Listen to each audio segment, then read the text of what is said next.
Des tombes, comme un symbole du coût humain de la crise des migrants le long de la frontière entre la Pologne et le Bélarus. Un homme de 37 ans venu du Yémen a été enterré ici dimanche. Son corps a été retrouvé dans la forêt. Il est probablement mort de faim et de froid.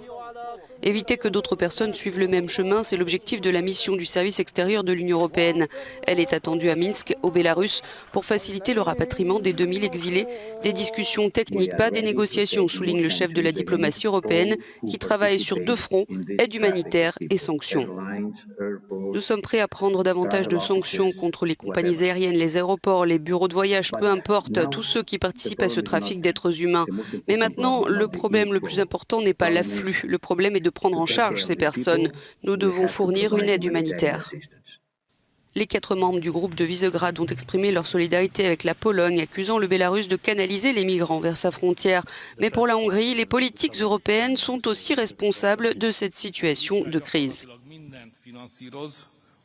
Bruxelles mène une politique erronée et finance pratiquement tout ce qui augmente la pression migratoire. Tout ce que le langage international de la migration appelle un facteur d'attraction est en marche et soutenu par l'Union européenne, a expliqué le Premier ministre Viktor Orban. Elle soutient les ONG, encourage les programmes d'intégration. Il n'y a que pour la protection concrète des frontières qu'elle ne nous donne pas d'argent. Donc la position hongroise est toujours que l'Union européenne doit payer les coûts de la protection des frontières européennes.